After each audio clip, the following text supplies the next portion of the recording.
Nam mô Bổn Sư Thích Ca Mâu Ni Phật. Kính thưa toàn thể đại chúng, tối hôm nay là ngày 12 tháng 4 năm 2016 và chúng ta có cái buổi tham vấn thứ 3 trong cái khóa tu học Tịnh Hóa Thanh Tâm tại Pháp Quốc năm 2016. Nam mô Sakyamuni Buddha. Nous sommes dans la troisième soirée de notre session de purification et ce soir c'est réservé aux questions-réponses. Thì cái câu hỏi còn sót lại của những ngày hôm trước đầu tiên là khi ngủ thì chúng ta nên dùng gối hay là bỏ gối? La question est quand on dort, est-ce qu'il faut prendre un oreiller ou ne pas avoir d'oreiller? Thưa quý vị là khi ngủ thì chúng ta nên không nằm gối thì tốt hơn. Nếu mà muốn sợ đau cái đầu thì chúng ta chỉ lót một cái lớp gì nó mỏng khoảng chừng 1 phân hay là một cái khăn nó mềm mềm khoảng dưới 1 phân thôi. Thì chúng ta không nên dùng gối, bởi vì cái tình trạng bị thoái hóa đốt sống cổ, bị vôi hóa đốt sống cổ càng ngày càng gia tăng. Donc la réponse est il vaut mieux ne pas avoir d'oreiller. S'il faut un oreiller, il faut prendre une serviette ou quelque chose élevé que 1 cm. Parce que maintenant le problème cervical augmente de plus en plus.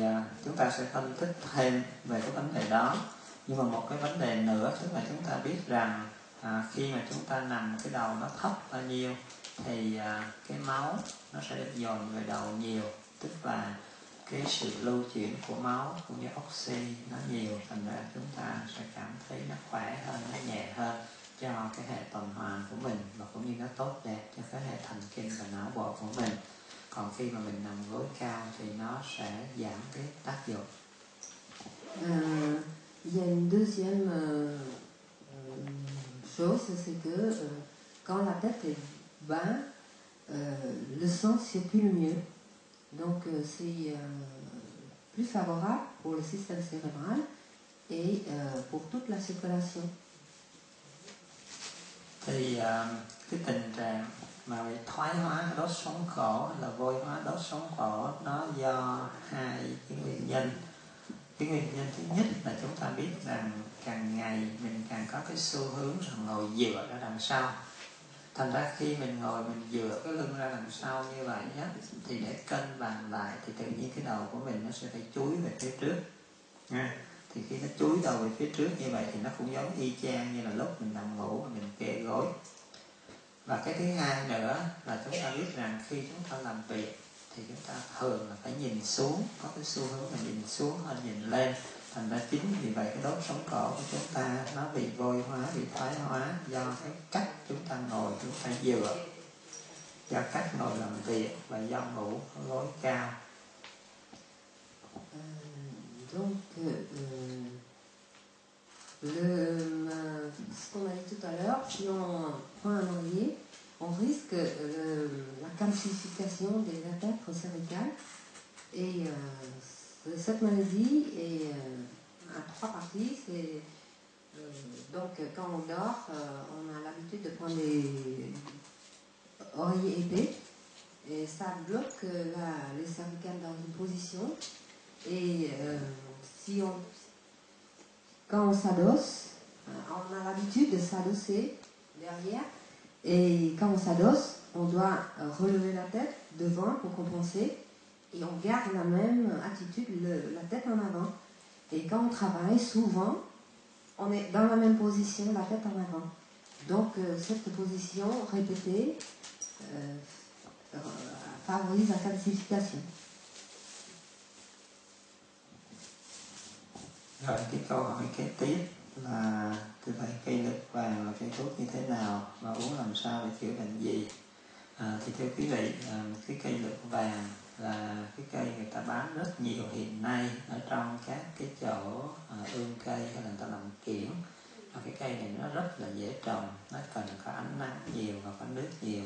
Và chúng ta khi thấy nó ra cái mầm như vậy mình bẻ nó, mình ngâm trong nước giống như cây trường xanh, và sau đó nó ra rễ và mình lại để vào đất là nó sẽ nhảy rất là nhanh, rất là dễ trồng. Le nom, c'est en vietnamien, c'est cây lược vàng. Et je demande quelqu'un de comprendre. Le nom scientifique. En français, je ne sais pas le dire. Le nom scientifique. Le nom latin.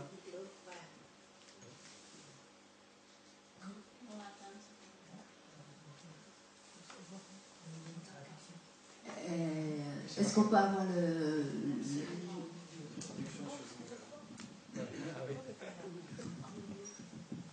Et donc, le maître a dit que cette plante-là, on le trouve dans les jardineries et c'est très facile à planter.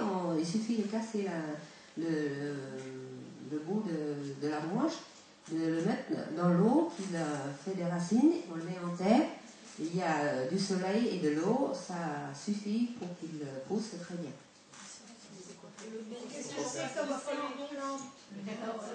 Et c'est le nom, c'est en vietnamien, c'est cây peigne or ou jaune, mais je ne sais pas comment on dit en français. C'est pour soigner quoi? Et la question, c'est pour soigner quoi? Oui, non, mais c'est à quoi ça sert? À quoi ça sert?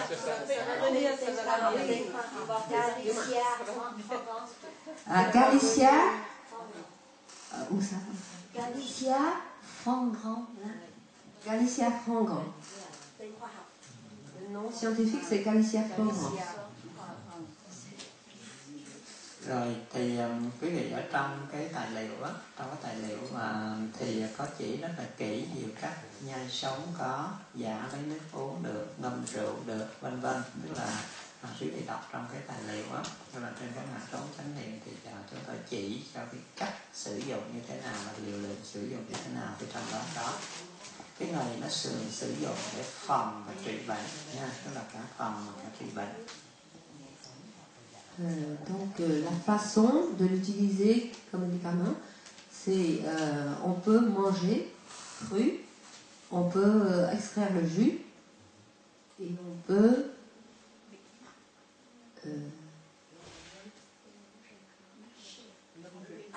mettre dans l'alcool. Oui, c'est mettre dans l'alcool.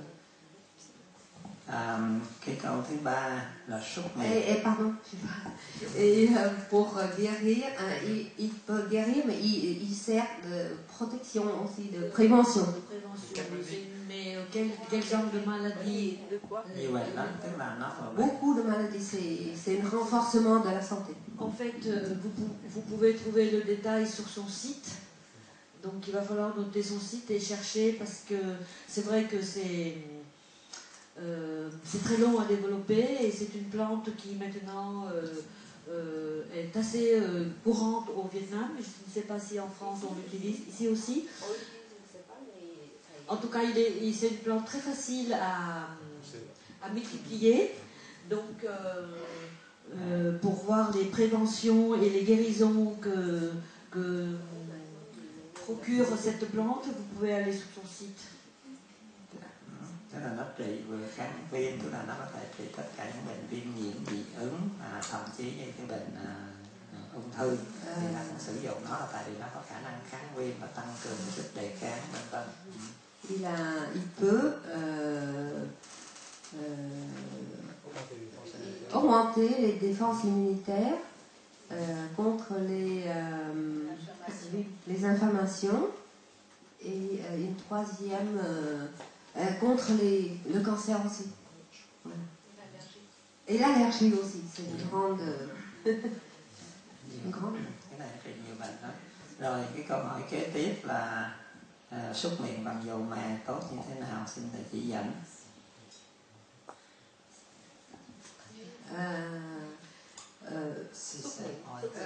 Quels sont les bienfaits de se brosser et de se rincer la bouche avec l'huile de sésame? De gargariser plutôt, garder longtemps ma bouche. C'est ça. Utiliser l'huile de sésame en gargarisme pour les bains de bouche. Thì cái dầu mè này nó được sử dụng cả bên trong lẫn bên ngoài, tức là bên ngoài tức là mình dùng ngoại khoa, tức là mình bôi. Thì cái tác dụng chính của dầu mè là gì? Thứ nhất là nó kháng viêm, chống viêm nhiễm, cái thứ hai là nó cầm máu, và cái thứ ba là nó làm phát triển các cái tế bào non rất là nhanh, thành nó giúp cho cái vấn đề healing hay trị liệu rất là lẹ.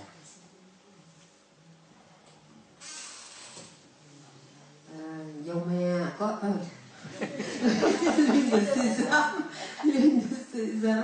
a une fonction en absorption et pour mettre sur la peau.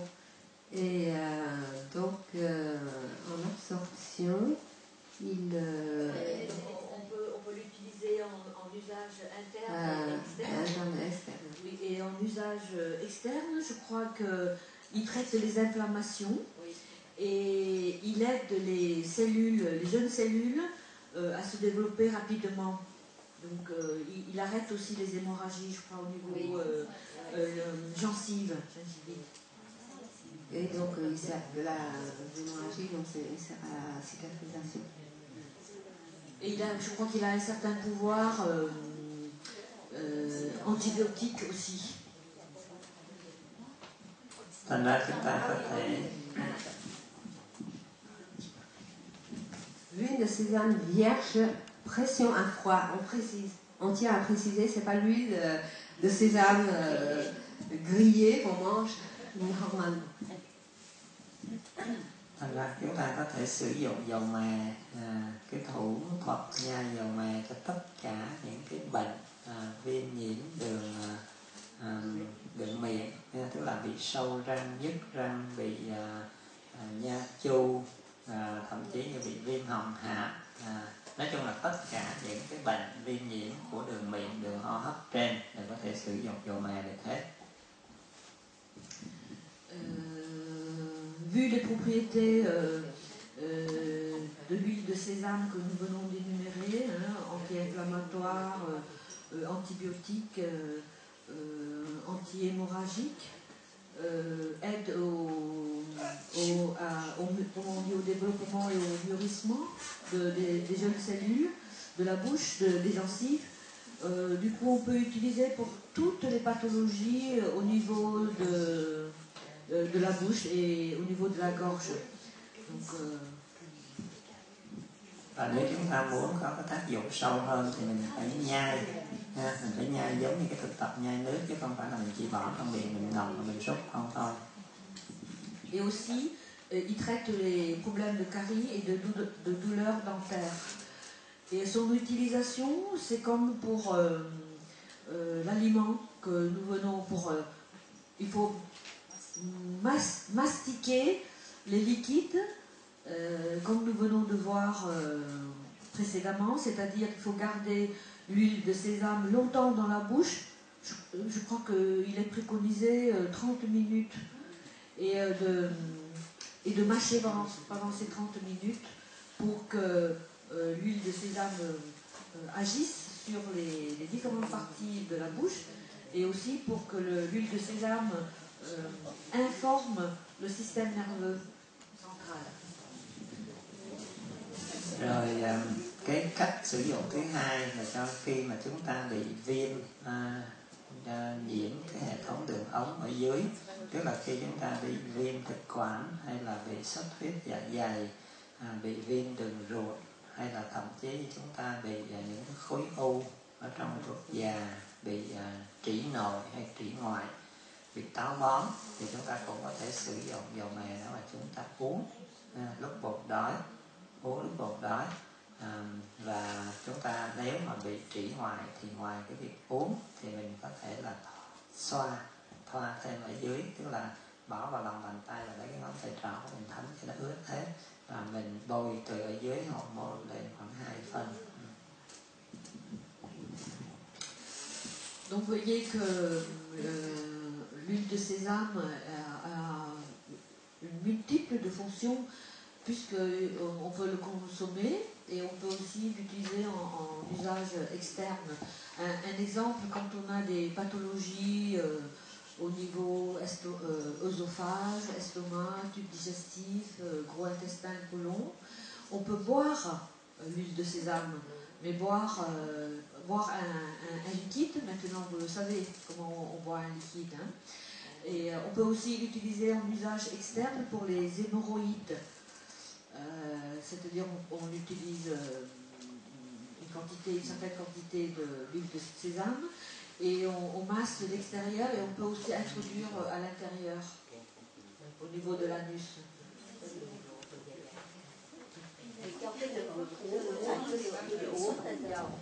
Et il faut prendre, il faut le boire quand on a faim et quand on a l'estomac vide en fait. Et oui, puisque quand on a des pathologies au niveau du tube digestif, il faut le consommer quand à jeun. Thì cái liều để nhai ở trên này á, thì trung bình khoảng từ 5 cho tới tối đa là 10 ml, tức là cm khối, tức là 5 cho tới 10, tức là 1 cho tới 2 muỗng cà phê. Pour l'utilisation au niveau interne, on peut utiliser de 5 à 10 ml, c'est-à-dire 2 grosses cuillères à café d'huile de sésame. Còn cái liều uống ở trong thì 1 tới 2 muỗng canh, tức là từ 15 cho tới 30 ml. Donc ce que je viens de dire, c'est pour les bains de bouche, 2 cuillères à café. Et pour l'utilisation interne, 2 cuillères à soupe. Và nhớ là lúc bụng đói nha, lúc bụng đói một ngày 2 đến 3 lần. Et surtout, pour que ça agisse, il faut le prendre à jeun, et ceci 2 à 3 fois par jour. Thậm chí như khi mình bị tất cả những cái vết thương gì bên ngoài, mình bị khô da, bị đứt tay, chảy máu, hay là bị rách, nói chung là bị mũi cắn, hay là bất cứ một cái vết thương gì ngoài da, hay là mình chỉ bị khô da, thì mình cũng có thể dùng cái đó mình bôi lên thì nó cũng sẽ giúp. Il traite aussi toutes sortes de blessures au niveau corporel, en passant des problèmes de peau sèche jusqu'aux coupures, jusqu'aux petites blessures et jusqu'aux piqûres de moustiques. Và đối với những người nào thích tắm nắng thì bôi dầu mè cũng là một cái sunblock tốt nhất, không có gây ung thư và không có gây hại da, và nhất là khi chúng ta xuống tắm biển thì nó bền vững hơn là những cái loại sunblock khác. Đó là cái môi trường nước thì nó dễ tan, còn cái này nó là chất dầu thì nó sẽ được giữ lâu hơn. C'est un excellent produit solaire parce que l'huile de sésame non seulement protège des rayons solaires, mais elle nourrit et elle résiste à l'eau plus que d'autres produits solaires. Và nhớ là sử dụng, đặc biệt là cái sử dụng ở bên ngoài da hay là cái nhai ở trên miệng thì chúng ta sử dụng cái dầu mè ép lạnh. Cái uống ở trong thì tốt nhất là ép lạnh, nếu không có thì dùng cái ép nóng cũng được, nhưng mà cái sử dụng trên miệng và ngoài da thì phải là sử dụng cái dầu mè ép lạnh.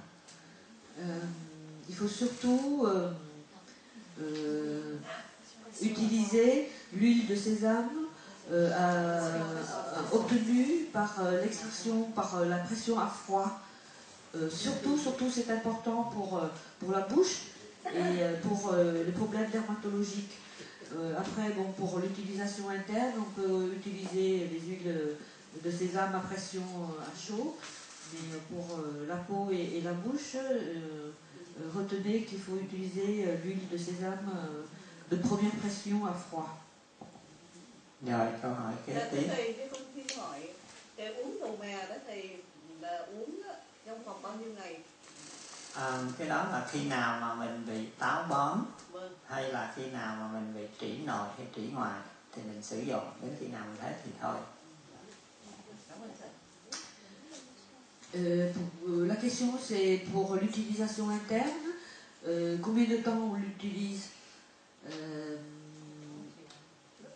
Le moine nous a expliqué que pour les problèmes d'hémorroïdes et pour les problèmes de constipation, on peut l'utiliser jusqu'à ce qu'on obtienne les résultats. Và nếu mình làm đúng thì thông thường không quá 3 ngày.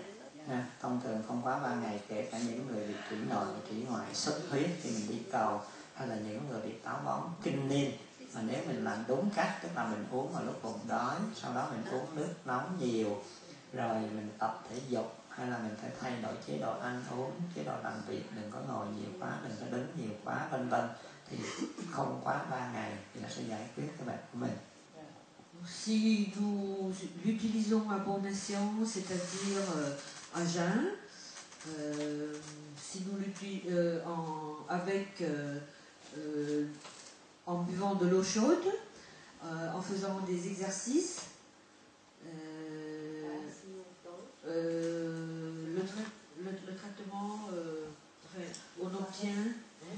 Ne pas rester assis longtemps ou debout longtemps. Donc pour les hémorroïdes surtout, ne pas rester assis longtemps, donc ne pas rester sédentaire en fait. Et changer la nourriture. Et tout cela, normalement, après 3 jours, tout doit rentrer dans l'ordre.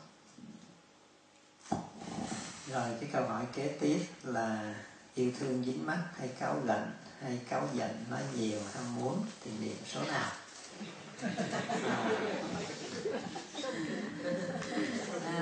Aimer, se mettre en colère, avidité, plein de choses. Dans ce genre-là, il faut s'alloder. Quel numéro? Je crois qu'il faut ajouter aimer passionnément.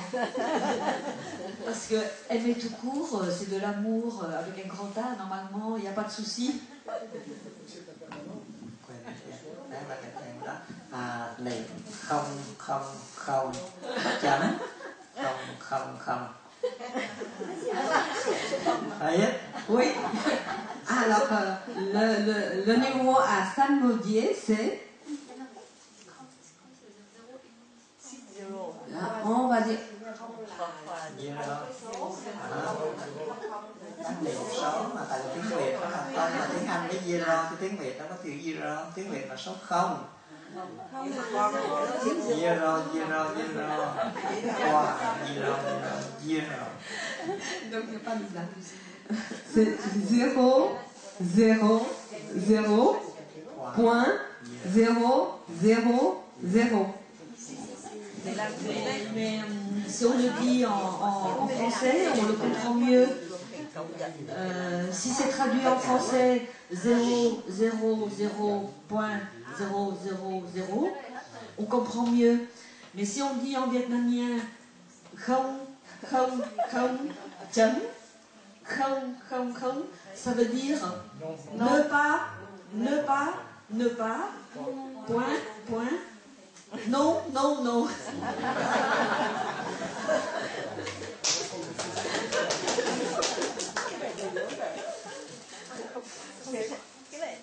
Cái này Việt hay là thầy giấu dở ạ? Chưa được cái Việt nữa. Hồi nãy thì nói chuyện chấm Chấm bằng lần. nhưng mà cả 4 cái luôn hả thầy? Cho cả 4 cái luôn. 6 chữ rồi, xong rồi là cho tình yêu không giận, rồi phải cho cả 4 cái luôn. Yêu thương cáu giận. Cho 3 cái căn bản là gì? Tham sân si đó. Tất cả nó đọc là 3 cái căn bản là 3 cái tham sân si đó. Đọc bao nhiêu lần? 5 tới 10 phút đó. 3 lần.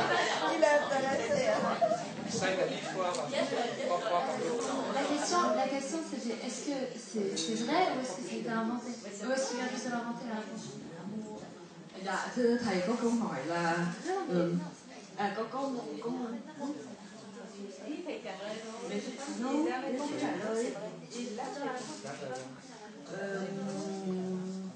non, il n'a pas répondu. Si,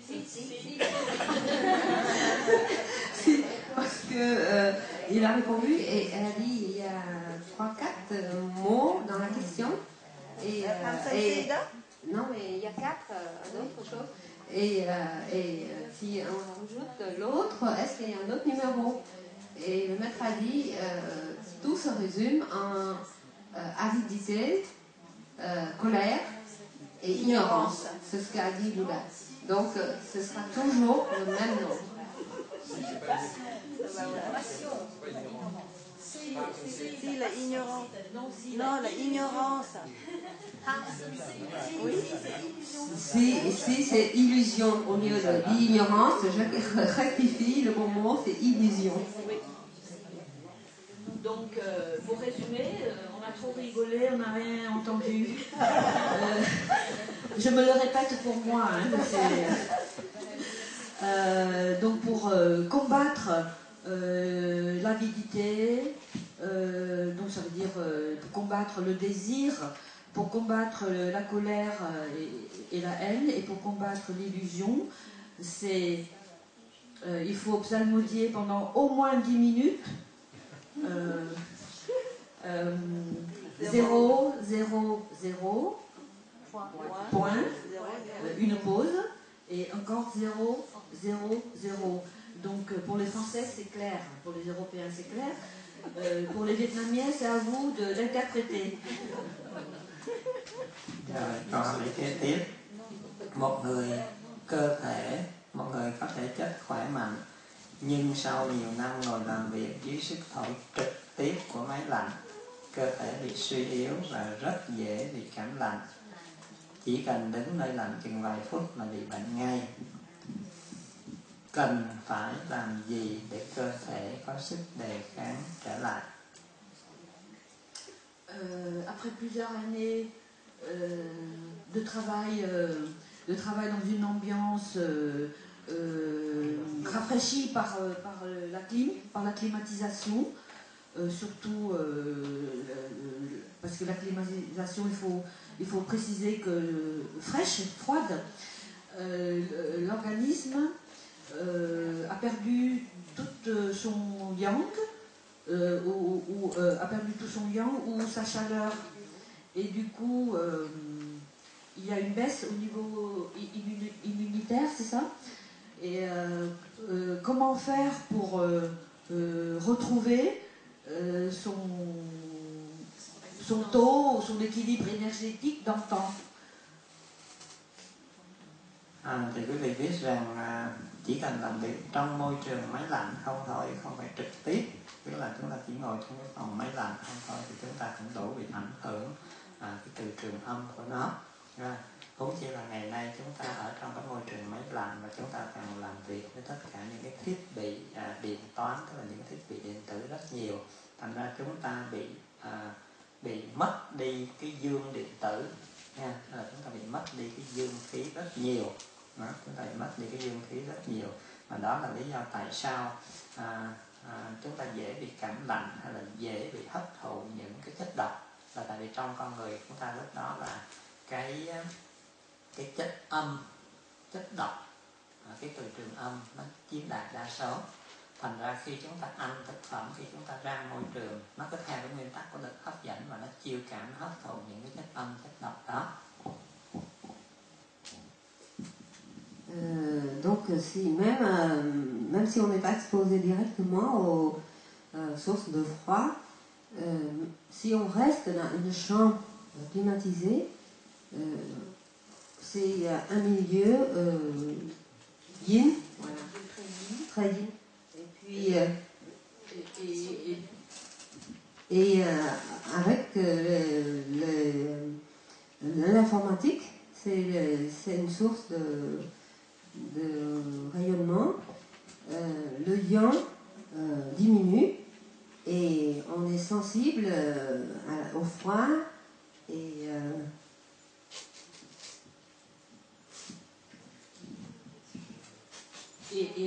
on est non seulement sensible au froid, mais on attire aussi les toxines, tout ce qui est toxique de l'extérieur. Donc en fait, c'est une déperdition d'énergie yang, au dépit de l'énergie yin qui se développe en nous. Et qui dit yin, dit froid. On a déjà un milieu, un corps qui est froid. Et donc ce corps n'est plus capable de remonter son yang tout seul et d'attirer le yang vers la loi de l'attraction. Plus on a froid, plus on attire le froid, etc. Et donc, plus on attire, plus nous avons besoin d'énergie pour transformer notre alimentation. Et on avait vu les différents étages énergétiques. Ce sont surtout l'étage supérieur de l'énergie, c'est de l'énergie solaire, de l'énergie cosmique. Donc on a besoin de l'énergie yang. Mais si on n'est plus capable de fabriquer de l'énergie yang et d'attirer de l'énergie yang vers soi, l'état de santé va décliner. Thì chúng ta nhớ là tất cả mình đều theo cái biểu đồ mà mình đã được học hết. Tất cả mình đều phải theo cái biểu đồ mình được học. Thì như vậy cái phần thứ nhất chúng ta làm gì? Cái phần thứ nhất là về cái thân vật lý, thì bất cứ lúc nào chúng ta có thời gian thì chúng ta đi ra bên ngoài và chúng ta phải vận động thịt nhanh thịt mạnh. Tức là chúng ta phải vận động thịt nhanh thịt mạnh, và nếu được tốt nhất là dưới ánh nắng mặt trời, dưới ánh nắng mặt trời trong cái giờ dương.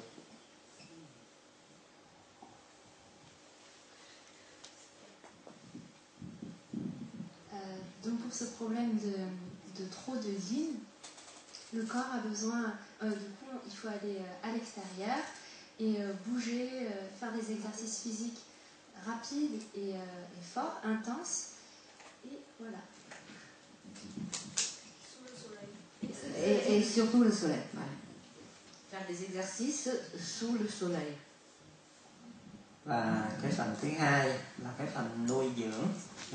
Thì như vậy chúng ta phải chọn những cái loại thực phẩm nào mà nó càng tươi, nó càng tươi, càng sống bao nhiêu, càng cứng bao nhiêu, càng tốt bấy nhiêu. Tức là thực phẩm là nếu mà phải cốt loại thì nó phải loại cứng. Về rau củ quả cũng phải thuộc loại cứng mà nó còn tươi, còn cái năng lượng tươi sống và còn cái màu sắc nó tươi. Và khi chúng ta đưa vào trong cơ thể mình thì mình cũng vậy, phải tập nhai cho thật kỹ, phải tập nhai cho thật kỹ. Donc pour la nourriture, comment se nourrir pour ça? Il faut manger les aliments qui sont très frais, le plus frais possible, qui sont vivants donc, et les aliments qui sont durs. Consistance dure. Et en plus, donc très vivant, frais, riche et une bonne couleur. Voilà. Et surtout, après, il faut bien mastiquer comme nous avons appris à le faire.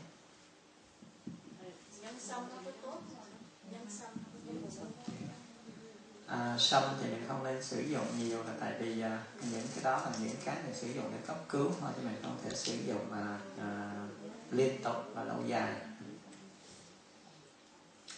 Il y a une question pour est-ce que dans des cas comme ça on peut utiliser du ginseng. Le ginseng, le maître a répondu que il faut pas abuser le ginseng. Il ne faut pas utiliser, parce que le ginseng c'est surtout utilisé pour des cas urgents, pour des cas urgents, pour des fins de vie quoi en fait. Rồi khi mà mình chế biến thức ăn, thì mình có thể thêm quế, hay là nghệ, hay là tiêu, sả. Et quand nous utilisons les aliments, et on peut ajouter dans la préparation des aliments pour combattre le yin, on peut ajouter la cannelle, le curcuma, la citronnelle et le poivre, qui sont des condiments ayant un grand pouvoir yang. Và cái phần thứ ba là về phần tâm lý, thì chúng ta cố gắng là giữ cái tâm của mình bình an và suy nghĩ tưởng đến tất cả những cái điều tốt đẹp và tích cực. Et aussi au niveau psychologique et émotionnel. Nous tâcherons d'avoir que des pensées positives, que des pensées apaisantes et garder la paix intérieure. Et garder la paix intérieure.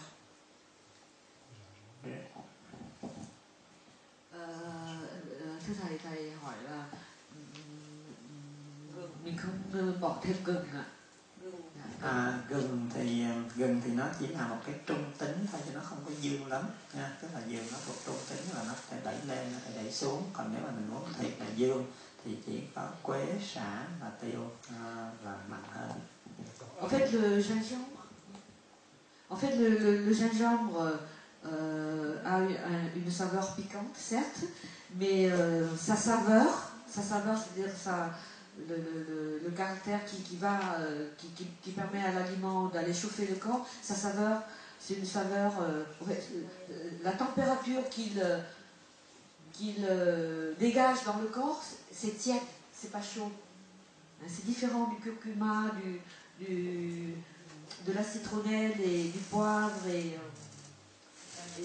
de la cannelle. Ils ont un pouvoir, ils dégagent, ces aliments-là dégagent une chaleur, alors que les gingembre dégagent de la tiédeur. Et le piment. Ớt cũng vậy, ớt nhưng mà mình chỉ sử dụng hạn chế thôi, chứ còn mình không có sử dụng được nhiều, là tại vì cái ớt thì mình chỉ có thể là ăn sống được thôi, chứ mình không có chế biến được. Nó chỉ tác động ngay trên lưỡi mà thôi.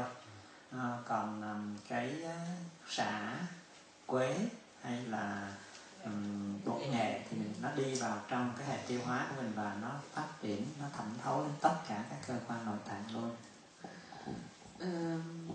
Et le piment dans tout cela, le piment en fait, on ne peut l'utiliser que parcimonieusement et il n'a qu'un pouvoir au niveau de la langue. On ne peut pas l'utiliser en interne. Alors que les autres aliments, on peut l'utiliser en interne et il dégage soit de la tiédeur, soit de la chaleur pour l'organisme. Câu hỏi thứ hai, thì cái người này cũng bởi vì bị nhiễm âm quá nặng, thành ra rất là dễ bị viêm tai trái, và mỗi lần bị cảm lạnh thì bị viêm lỗ tai và không còn nghe được nữa. La question est la suivante. Il y a une personne qui a une déficience importante en Inde et à chaque fois qu'elle prend froid, elle a une otite ou une infection de l'oreille gauche. Et la question c'est quoi? Otite et donc du coup elle ne peut plus entendre. L'otite et les infections répétitives au niveau de l'oreille gauche ne permet plus d'entendre. Thì để cái này mình phải về cái phòng bệnh thì mình đã nói rồi ha. Khi mình phòng được cái bệnh kia thì cái này bây giờ mình nói cái cách trị thôi. Thì cái cách trị bệnh cái này á, thì thứ nhất là mình nên nhỏ dầu mè ha, nhỏ dầu mè vào lỗ tai. Hay là nếu mà có được dầu mù ô thì nhỏ dầu mù ô cũng được nha. Hoặc là dầu mè hoặc dầu mù ô. Trong trường hợp bình thường thì mình có thể sử dụng dầu mè là nó hết. Trong trường hợp mà viêm quá nặng, nó có mủ hay là nó sưng, nó đau thì mình sử dụng dầu mù ô thì nó sẽ nhanh hơn. Donc pour traiter ces genres de pathologies, on peut mettre quelques gouttes d'huile de sésame dans l'oreille pour des cas légers, et pour les cas chroniques, on peut mettre quelques gouttes de Dao Mu U. Alors Dao Mu U, c'est quoi le nom scientifique thầy? Thầy cho biết tiếng Anh cũng được, thầy làm dụ trắc diễn hay là tiếng của Dao Mu U khó tiếng. Je crois que Dao Mu U c'est classique, hein? On en trouve en France, je crois. Il suffit d'avoir le nom. Et justement, il va nous chercher.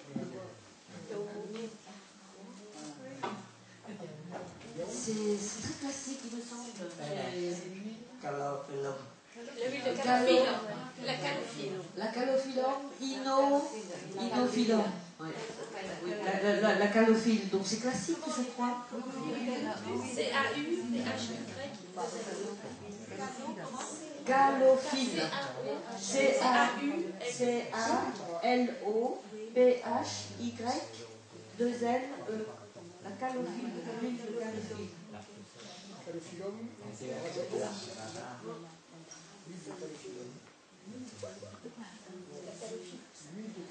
Rồi thì đó là mình nhỏ, tức là mình nhỏ dầu vào trong cái lỗ tai của mình, tức là khoảng từ 4 tới 5 giọt, 4 đến 5 giọt, một ngày 2 đến 3 lần. 4 à 5 gouttes d'huile de calophile et cela 3 fois par jour dans l'oreille. Cái này có rất nhiều người bị ung thư hay bị suy giảm miễn dịch mà bị cái tình trạng này liên tục, thành ra chúng tôi đã áp dụng cái này thì rất là thành công trong tất cả những loại thuốc kháng sinh khác không có hiệu quả, nhưng mà sử dụng cái dầu mè hay là cái dầu mùa u thì nó lại có hiệu quả.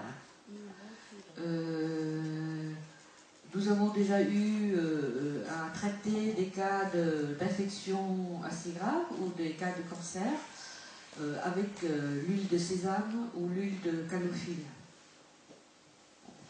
Cái thứ hai, biện pháp thứ hai là mình xoa nóng các cái đầu ngón tay của mình, rồi sau đó là mình xoa nóng cái viền tai và dọc theo cái phía trước của tai của mình, là từ cái tuyến mang tai trở xuống, mình cứ vuốt dọc nó xuống. Donc vous voyez sur le schéma que le maître vient de nous montrer au tableau là, il faut frotter les mains pour obtenir de la chaleur au niveau de nos doigts, de nos mains, et avec les mains chaudes, on frictionne le pourtour des lobes de l'oreille. Et on masse aussi le long de l'oreille, mais vers l'avant. Est-ce que vous suivez? Il y a une ligne rouge au niveau de l'oreille, qui juste devant l'oreille.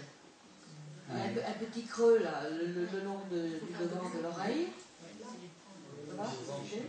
C'est devant, voilà. Rồi kế tiếp là mình sẽ xoa dọc theo cái sống mũi, cái xoang sàn và xoang trán của mình để làm cho nó thông. Tại vì tất cả các cái xoang này nó đều dính liền với nhau hết. Thành ra mình mở cái cửa ngõ này ra nó thông thì cái hơi nước nó sẽ bốc ra, nó thông ra, nó không bị tù đọng lại. Ra cái tình trạng nó sẽ tiến triển nhanh hơn. Et nous massons aussi les ailes du nez, le long les ailes du nez, et au niveau des sourcils et au niveau du front, selon le schéma, et avec les mains chaudes. Ceci a pour but de faire évaporer l'humidité qui se trouve à l'intérieur du nez et à l'intérieur de ses organes et au niveau des yeux, au niveau de... Voilà.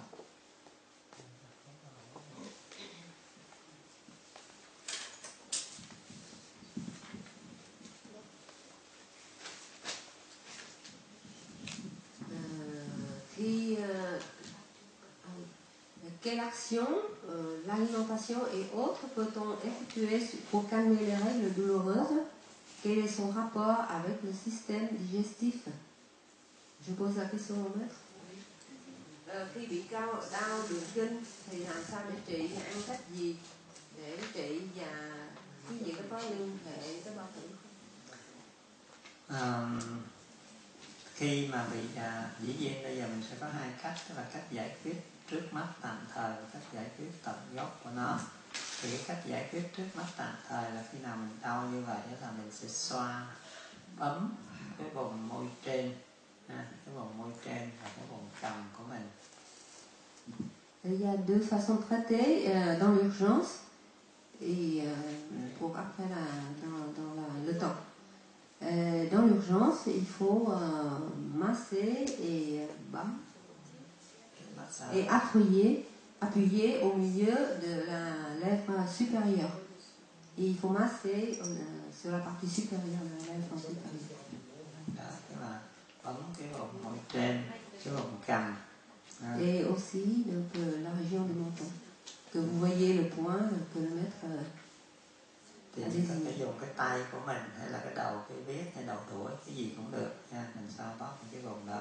Nous pouvons utiliser notre doigt, le bout de la baguette ou un crayon pour appuyer sur les points. Dĩ nhiên cái này nó có ảnh hưởng rất nhiều tới chế độ ăn uống và cái tinh thần của mình. Cela influence beaucoup sur notre façon de manger et notre façon de penser. Về chế độ ăn uống thì nếu như mà mình sử dụng những cái chất âm, những cái chất lạnh nhiều quá, hay là mình sử dụng những cái chất béo, những cái chất béo nhiều quá, chất ngọt nhiều quá, thì nó sẽ đưa đến cái tình trạng bị bế tắc. Hay là mình ăn nhanh quá, mình không nhai kỹ, thì cái này mình đã nói rồi, tức là khi mình không nhai kỹ thì tất cả những cái tuyến nội tiết của mình nó sẽ không có làm việc, và tất cả những cái nội tiết tốt của mình nó sẽ không được recycle, tức là tái sử dụng để làm nó lưu chuyển, thành nó bị bế tắc. En fait, l'alimentation est très impliquée et souvent c'est à cause d'une alimentation très yin, froid,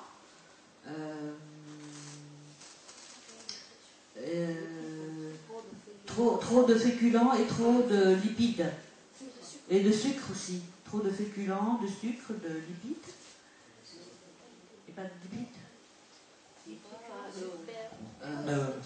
Chất béo aussi.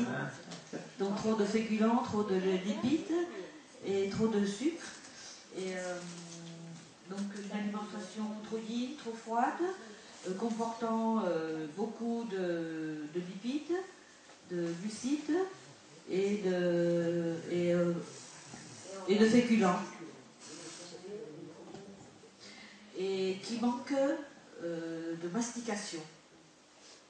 Hay là đối với những người nào mà hay uống những cái chất kích thích, chẳng hạn như uống cà phê, thì cũng bị cái tình trạng này. Et aussi peut-être qu'il y a un excès de café. Tout ceci pour dire que toute cette alimentation froide, yin, le gras c'est yin aussi, je pense, et les féculents trop aussi. En fait, ici, féculents, il faut revoir aussi les féculents sous le qualificatif de féculents. Ce froid, en général, va bloquer la sécrétion des hormones à l'intérieur du corps, les hormones nécessaires au moment des menstruations.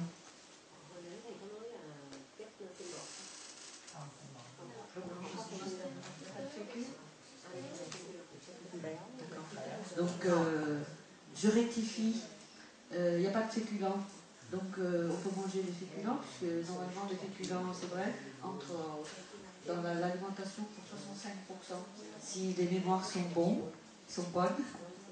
Cà phê, sữa đá, chất béo, chất ngọt, cà phê và chất lạnh, uống nước đá nhiều cũng bị nữa. Donc aussi des boissons trop froides, trop fraîches, puisque il nous est conseillé de boire de l'eau chaude. Donc si on boit des boissons trop froides, en général, tout ce qui est froid, tout ce qui apporte une énergie froide pour le corps bloque la sécrétion hormonale nécessaire pendant ces périodes-là. Rồi cái tình trạng tinh thần của mình đó, tức là những người nào mà bị trầm cảm, bị u uất hay là bị căng thẳng đều đến cái tình trạng đó hết. Et aussi l'esprit y est pour quelque chose. Les personnes qui sont dans la déprime, qui sont tristes, qui sont tristes, c'est ça? Et stressées, tendues, déprimées, j'ai dit, qui sont dans la déprime, même si des fois on ne se l'avoue pas, connaît dans la déprime. Voilà, ces états à la longue bloquent la sécrétion des hormones. Những người thiếu vận động hay là ăn buổi tối trễ quá cũng bị. Le manque d'exercice et le fait de s'alimenter trop tard le soir, que nous venons de voir en long et en large cet après-midi sur les horaires conseillés pour s'alimenter. Donc vous voyez, manger trop tard entraîne aussi cet état de blocage des hormones.